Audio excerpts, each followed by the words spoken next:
Hello and welcome to Good Employment Chatter. In this episode I chat with Niall Mackenzie, the Chief Executive of Acas. The episode was recorded towards the end of 2025 and we talk about the Employment Rights Bill as it was then. As we all know, the bill received royal assent at the end of December 2025. So for context, when we talk about the bill, we're talking about the Employment Rights Act 2025. Thanks for listening. Hello and welcome to the latest episode of Good Employment Chatter, the podcast of the Greater Manchester Good Employment Charter. Got a very special guest with us today, the Chief Executive of Acas, our Partner of the Year for 2025. Niall Mackenzie, welcome. Thanks, Ian. Great to be here. Fantastic. Niall, how long have you been in the job now?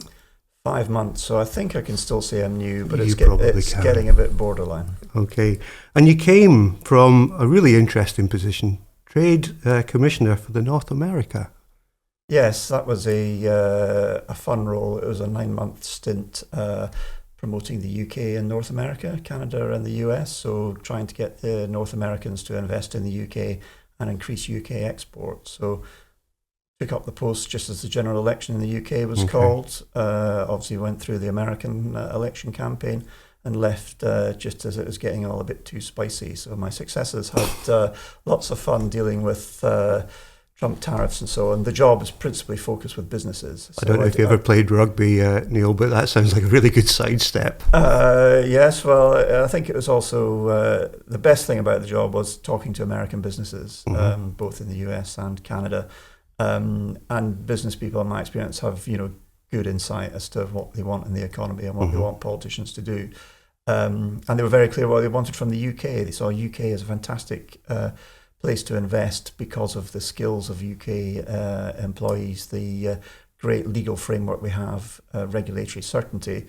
And certainly at the time I was there, the UK was performing so much better politically than most of our competitors in Europe, that if they're going to invest anywhere in Europe, it's going to be in the UK. And I think we've seen over the last 6 months the sheer quantity of announcements of investments in the UK from the US and from Canada, particularly the continuing investment of Canadian pension funds, means the UK is a great place to do business. Fantastic. You clearly left a good inheritance for your successor to pick up. Yeah, he's got his job cut out, but it's great. While I was there, Andy Burnham was out banging the drum for Manchester, doing a really effective job in making it clear to businesses that they've got a supportive political environment in Manchester and got the skills. And he was targeting the companies he thought were most likely to invest. So that's the kind of political support a civil servant is always really keen to have, whether it's from national politicians or regional ones. Yeah, no, Andy's very, very good at that external facing role, and particularly the trade trips that they go on. Niall, let's reel back though, because we always ask this question of our guests on the podcast, just to get a flavour of where your career started, or maybe not even your career, just your first taste of what work was like. So what was your very first job, Niall? I've always been a civil servant. I joined the civil service straight from university. So did you not have a part-time job when you were at school? You not do a paper round? Yeah, no. Well, I'm not sure how many of your listeners will know what this is, but I was a potato roger growing up in Perth. It's a great source of seed potatoes for the rest of the country. And when you grow seed potatoes, you need to know that they're not diseased, they're not mixed up. So every summer I'd walk through field potatoes, spotting the different varieties and so on. I used to be able to tell the difference of 40 different varieties of potato plant by looking at the leaves. I wouldn't be able to do it now. So that was my first sense of employment, experience of employment, but kind of first full-time job, was in the civil service, graduate from Durham. Thought I was the bee's knees. The way the civil service quite often works, that when you join, they put you into a job which has a vacancy, not necessarily suited to your skills. So my first job was what was then the Office of National Statistics, now the Central Statistical Office, in their publications unit. Great place for an arts graduate. But I learnt a lot because I had a member of staff. We had to produce the publications every month. I was editor of the monthly digest of statistics. Important job, but not my core strength. And she'd been doing it for quite a while. as a new graduate, I thought I knew it all, and I kept on telling her, "Can you do this, that, and the other?" And she said, "Yes, Neil, I'll do that." And she just ignored everything I said and kept on doing a fantastic job. So 101 in management, you have to bring people with you, listen and advise, don't just... so I think that was great from that perspective. And of course the civil service is very structured in that. It's management and it's control. I guess that was something that followed you all your way through your career now. Yeah, I mean, the advantage I've had in the civil service, and why I'd always recommend it for people who are after certain things, you're not in it for the money.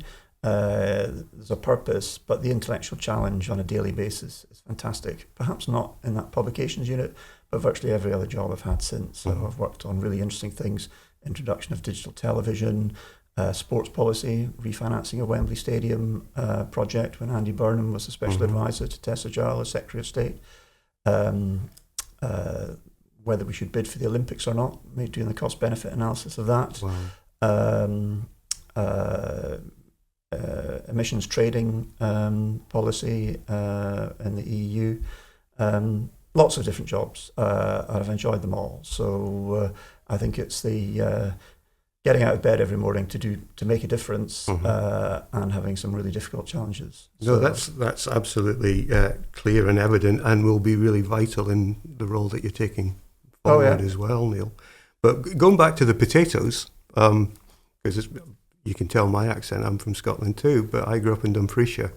And every October holidays, we would go out into the fields, and we were called potato howkers as kids, and we'd sit in the back of a open trailer and behind a tractor out to the farm and back again. It was bloody hard work, but we were paid well. But it was fun at the same time. Yeah, well, as a skilled worker, having had to go to agricultural college to learn my potatoes, we got well paid, and it wasn't quite such hard work. If you dig up 2 plants of potatoes in a field of several acres, it's not labor intensive. Not the same. No, not the same. So, going back to your civil service career and where you are now, what do you think have you picked up through those various roles that make this role the one for you now, and what have you taken from those various roles that lead you to heading up Acas?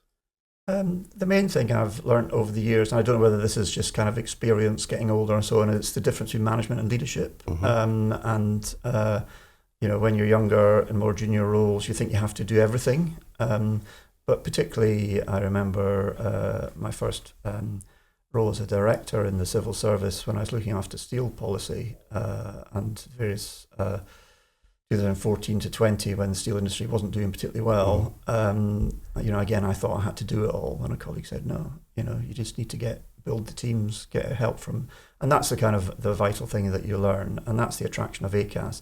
It's got an enormous job. We've got a really committed workforce, but the speed with which society and the economy is changing means that we have to be more flexible in how we deliver our services, and that's a big challenge. That's a 3 to 5 year program to make sure that we can have greater use of technology, be more responsive to the citizen and the employer, and deliver our services where those people want it. And that's a big change, and that's the attraction of the job. Continue to deliver a fantastic service, which is what we're already doing, but being able to do it with more impact, more immediate, without breaking the system. Yeah, it never has been the phrase, the only constant is change, be more relevant than right at this time. Yeah, and civil service has had a lot of change over the last 10 years. Acas perhaps less so, and I think it's making sure people understand that change is something you have to live with, and it's not a reflection on how you perform as an individual. The world around you is changing, therefore you need to make sure you have the skills and support to deal with that change. And this is what your employers in Manchester are facing every day and are really good at, because you have to be if you're going to survive. Yeah, you've got to be light on your feet. Yeah. One last personal question then. In those roles, have you ever experienced imposter syndrome? You talked about taking on the director role for steel at a difficult time. Was that something you thought, why am I here? I think it's constant in every job. I think unless you're a megalomaniac, everyone has imposter syndrome. I've enjoyed every job bar one, and the one I didn't enjoy was down to my manager. But I always kind of pinch myself, am I really doing this? Are people listening to me? Am I making the right decisions? What am I going to do today? But I think after a while, you kind of, well, as long as you encourage the kind of constant feedback from all sources, and I encourage my team, if you disagree with what I'm saying, tell me. Particularly at Acas, I have no background in employment law, so I rely on the specialists in my team.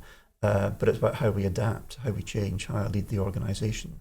And yeah, every day I think you're an imposter. So I do hope the podcast doesn't take a dive after listening to this. No, not at all. I mean, I think it's a constant reflection that we get, actually, when we ask that question on the podcast. And I think you're absolutely right. We all have to face that at various stages. Perhaps off air you can tell me which of your guests says they've never encouraged it, because I would be interested. Yeah, no, I don't think we've got many. So now we're thinking about the Acas strategy for the next 5 years or so, and it's entitled Disagreeing Well, which is an interesting title, eye-catching title. Was that your idea? But tell us a little bit about it, and what does disagreeing well mean? I think as I think every listener will know, whether it's in your personal life, professional life, we're not human if we don't disagree. But it's being able to have that conversation, whether it's with your partner or with your boss or a colleague at work, where you can express your view. You don't have to agree on everything, but have the discussion and debate and then move on. And I think partly society is getting a bit more fractious at the minute for whatever reason. And I think that's being seen in the workplace. Lots of people are telling me every day about the difficulties in their workplace of people not happy about things and expressing themselves forcibly, but not actually having a mindset which says, well, can we work out how we solve this together? There's, again, in many workplaces, there's a jump to grievance, jump to formal processes. Just have the conversation first. And I think that's the thing that everyone needs to focus on. And I do have to with my own team as well, is encouraging, as I said earlier, if they disagree with me, tell me. But let's thrash the issues through, have an open discussion, and then work out what we're doing. And particularly in high-pressured workplaces, small businesses, customer-facing ones where there's a lot of pressure, it's quite hard to have the space and mental strength to have that conversation. So our strategy for the next 5 years, we're trying to move a lot of our effort from the managing conflict and resolving conflict, which we do really well, and try and put more in the prevent. And that's where the Manchester Good Employment Charter is so important. It's helping businesses work with their employees to have that conversation, do the extra mile, have people vent, have employees express their upset and so on, and then be listened to. That all takes effort and time, and it's coaching people to how to do that properly. We can help with systems. We run lots of training. We have lots of advice on our website, but again, we're wanting to shift a lot more of our work, resources permitting, to targeting small businesses and how we can help them. Because the larger companies will have HR departments and processes that can do all that. The small retailer, small hospitality business, people are their success or failure, but those people are under a lot of pressure. So how do you make sure they understand what's going on? We'll definitely, and we are playing our full part in trying to get that message out, that prevent message, that compliance through maybe a softer mechanism than a legal route or an enforcement route. But how are you planning in your strategy to do that communications out to employers? Because if I ask an employer today, what does Acas do? They'd say, well, I've attended a training program and it was fantastic, or we've gone to them for a conciliation or a dispute resolution. But they probably don't see you in that preventative role right now. I'm very keen that we do it by every means possible. So again, it's not all about what we do. So we will provide the training. There'll be online courses that people can download. We will provide, as our core service of conciliation, where the disputes do turn formal. But I think it's encouraging others, like the Good Employment Charter, like Chambers of Commerce, like trade associations, to just spread best practice and get some good case studies as to what works, because different parts of the country will face different pressures, different sectors will face different pressures, and it's spreading good practice. So again, we're not going to transform the world on the budget we have, and the amount of businesses we contact as part of the economy will be a small percentage, but it's building people's confidence. And there are lots of other professional bodies, CIPD, Sure. Others who do that as well. So I think it's celebrating best practice and spreading the word that it doesn't have to, don't wait to deal with your people once they're really upset. And with your background in various parts of particularly DBT and BASE beforehand, what role do you think AI is going to play in the way your service is going to be shaped moving forward? Really keen to use AI as much as we can, and we're going back to the business department to ask for extra funding for trialing different things. Mm-hmm. Initially, it'll all be behind the scenes. It's to make our services more efficient. So by next spring, those ringing up our telephone helpline, which is free advice for both businesses and employers, hopefully will notice a faster, more efficient service as we will use AI to help our advisors deliver the advice when someone asks a question. If the advisor is not particularly sure of that area, the advice will pop up on screen automatically by picking up the words what the person's saying and give them the scripts and the advice they can give, and also then automate the sending of follow-up advice to the caller. So hopefully that will make a difference to our telephone helpline. But after that, we're looking at experimenting whether we could ultimately, and this may take some years because we'll have to test it to destruction, but for basic disputes between employer and employee, could we automate it, get AI to do the decision? People feed in their what the grievance is, either verbally or typing it in. Either should be doable, and then they agree. They'll accept the binding decision of the AI bot, and then the machine decides. Now, given the stakes, this is someone's life we're talking about, we are going to have to trial that and test that to destruction. And we have to make sure there's no biases in it. An awful lot of AI is generated by young white men in California.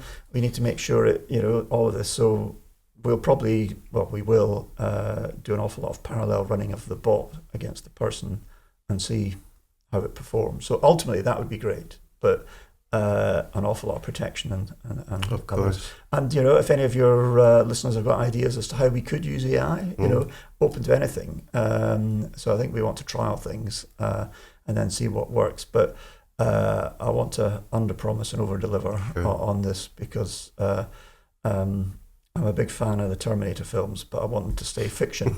I don't want the machine taking over. The human has to remain in control. Well, there's a number of tech companies in our network, so if they are listening and they've got an idea, they can contact us and we'll put them in touch with you. Great. No, that's really interesting. I mean, you've already touched upon the fractious nature of society and how it can bring itself to the workplace as well, and those tensions. And we know the demands on you and the Employment Tribunal Service are almost uncontrollable at the moment. So I guess that preventative approach is to try and stem the demand. So are there going to be campaigns to kind of take that message out, public campaigns? We're still working on how best to do this, and you're right, it is to help stem the flow through the tribunal system, but it's actually more important than that. It's about getting workers and their employers to work together nicely for the benefit of society, and that's not just altruism. There's lots of research that those happy workforces are more profitable and productive. So the government is very clear that the top priority for the whole government, the whole civil service, is improving UK productivity. So getting workplaces happier is a key part of that. Absolutely. So I think we'll be doing a range of things. And it was interesting, last week I was together with my counterparts from Northern Ireland, the Republic of Ireland, Australia, South Africa, New Zealand. They were all saying that they are facing dramatic increases in workload. So it's not just a UK thing. It is I guess Western economies, I can't speak for the Far East, but they were all saying their workload was increasing, more disputes, more individual complaints, bigger demand on their services due to mental health problems in society. So there are lots of issues, but we don't need to kind of beat ourselves up that this is just a GB problem. Well, that's really interesting. And have they got innovative solutions?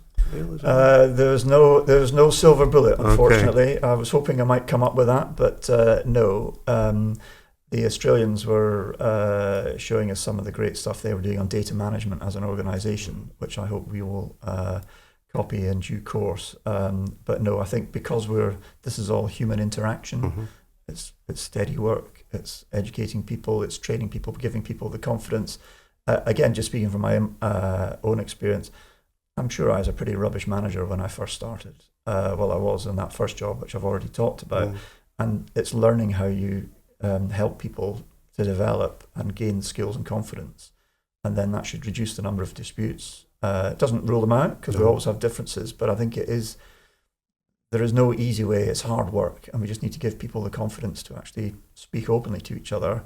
And certainly for the public sector, not just civil service, I'm a great believer in transparency because putting the sunlight in does improve everyone's behaviours. Of course it does. And I think what we've found over the 5-6 years we've run the Charter is that by introducing a characteristic around employee engagement, particularly how we can work with trade unions in appropriate workplaces as well, doesn't stop disputes happening. Of course it doesn't, but it gives them a framework by which they can talk to them and work them through.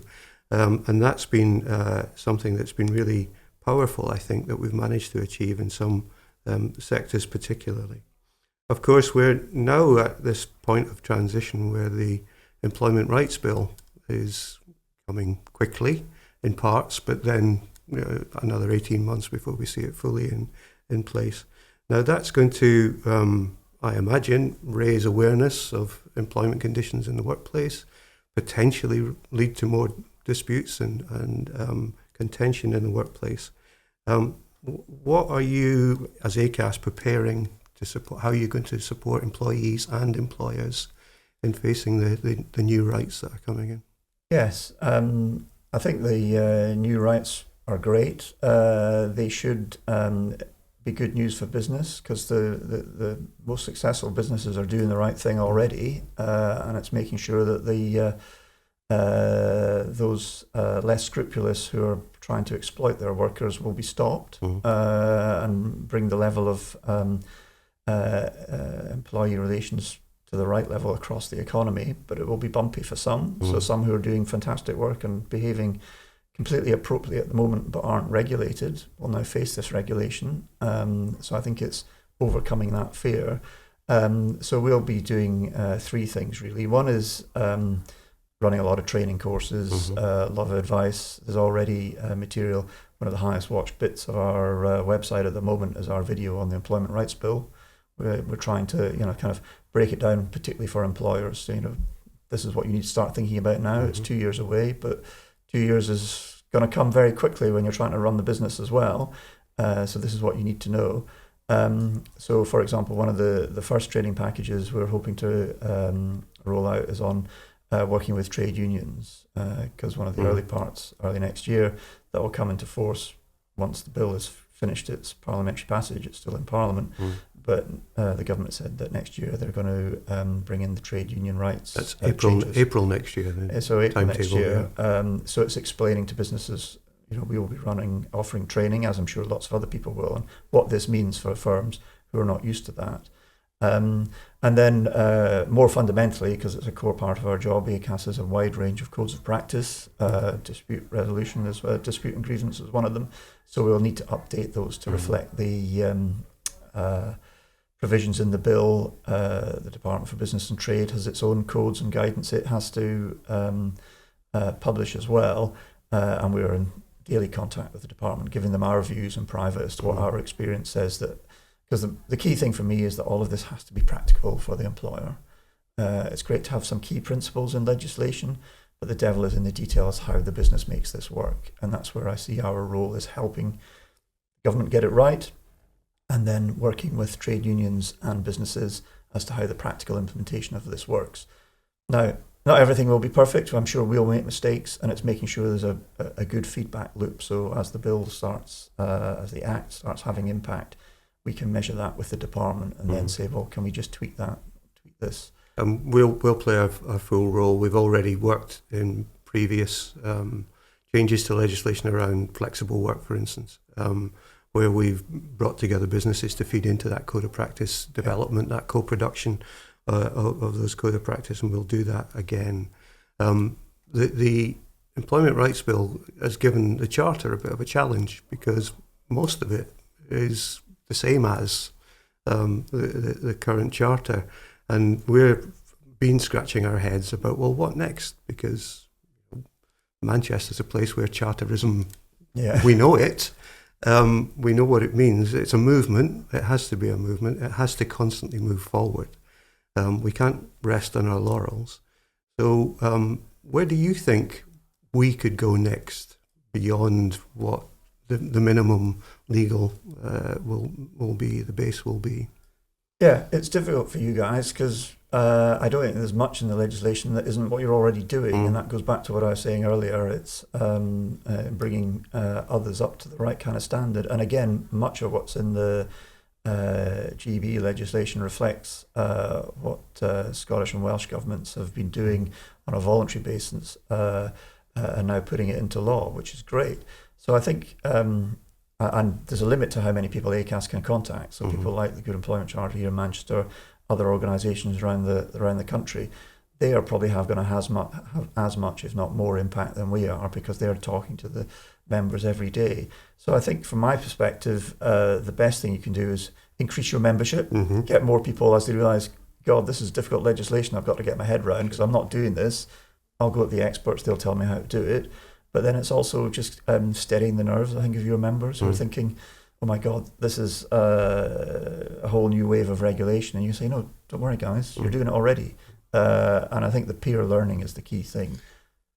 We do a lot of peer learning. I think also increasingly we're seeing, because we've been doing it 5 years now, we're seeing businesses tell us it's made a big difference to our bottom line, our productivity. Yeah. We thought it was going to cost a lot, but it actually didn't. Yeah. And, you know, as you said earlier, the workforce are happier. There's less disputes, there's less sickness, there's less turnover of staff, and a more stable business to grow from. So I think that's a key message that we will certainly continue to promote along with you. One of the provisions of the bill is the creation of the Fair Work Agency and bringing together of the three, the gangmasters, the agency workers inspectorate, and what's the third one? Oh, the HMRC, minimum wage. Now, it's billed as the one-stop shop for everything, but clearly it's not, because you will still have a big role to play. How will you work with the Fair Work Agency once it's established, Niall?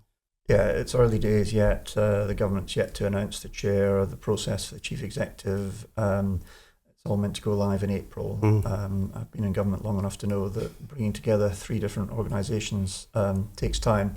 But I think it's a fantastic initiative by the government, creating a single regulator who can be joined up. So again, as I said a moment ago, this is about bringing up, I don't want to say bad employers, but it effectively is bad employers, unscrupulous employers up to the right standard.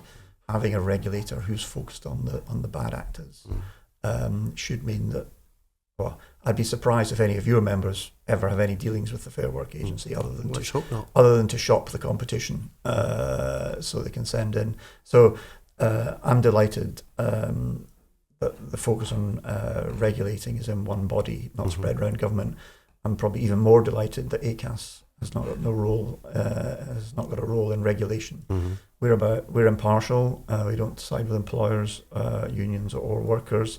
We're trying to get everyone to work better. So we're not going to be the nasty regulator kicking virtual doors down to go after people who are not paying the minimum wage in a more effective way, and making sure that they are penalised for breaking the law in that way. We are about helping and advising. So you were asking earlier about our campaigns on Prevent. I would hope over time that we in the Fair Work Agency will try and coordinate our information campaigns to raise awareness, and then those who either choose to ignore it or are pretending they don't know what the law is will get hunted down by the Fair Work Agency. So there's plenty of work for both of us, but I think Acas is celebrating this year the 50th year since we got the second A, the advisory, and I think if Acas weren't here, we'd have to invent it. Of course. You need someone who's going to be there, impartial, sort out the disputes when they're going toxic, trying to prevent them getting there. But the role of a regulator is very different, and I think that's important. Over time, I suspect we'll do more and more joint work, because the last thing businesses and the public need is too many acronyms telling them what to do. So we'll need to make sure we're joined up. But I think it's a nice division of labour between regulator and helper. And of course, we've got our Good Employment Week coming up at the end of November, and we've got an employment rights quiz that we'll be running publicly to inform the public of what's coming. And it's based on the Millionaire format, and the Phone a Friend will be the ACAS helpline, of course. So you'll be one of our friends to help steer and guide people through what's coming in the Employment Rights Bill. Yeah, I think it's a great format, a great initiative, and we hope to be everyone's friend. So do visit the website if you have any queries on employment rights, good practice, because it is all there, and even for a Luddite like myself, it is pretty accessible. Yeah. There's no jazzy graphics and so on, so it's accessible to everyone.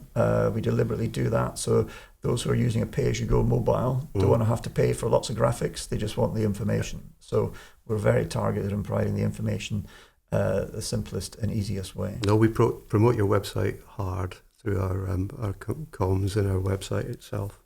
Of course, in June you attended our Good Employment Awards, and you won Partner of the Year. What did that mean to you and to your colleagues in Acas?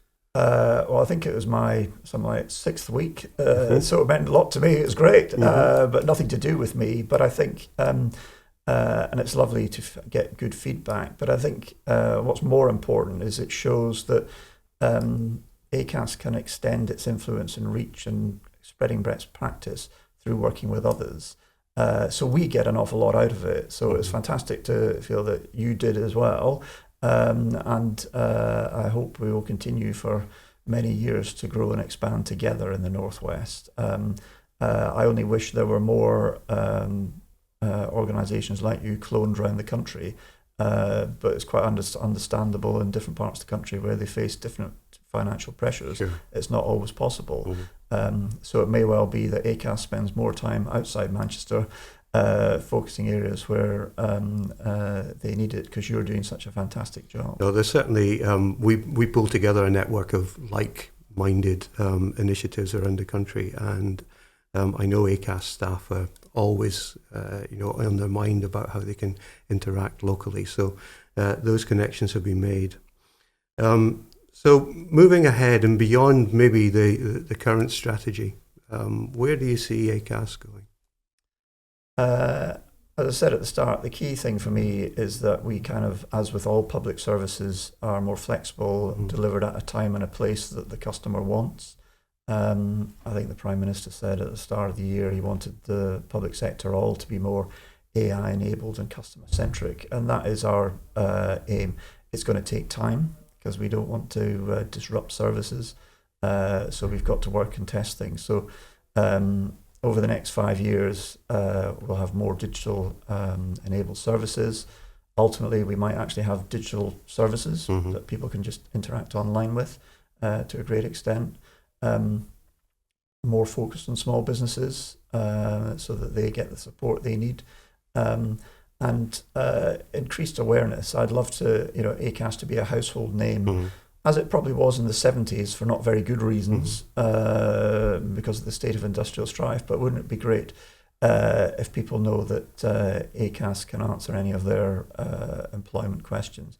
And I'd like it to be universally known by businesses as a supporter, helping them get the best relations with their employees, and with trade unions, that we are seen as someone who actually helps them navigate some of the difficulties they face with the less open-minded employers. Niall, that's a brilliant vision to leave the conversation on Acas.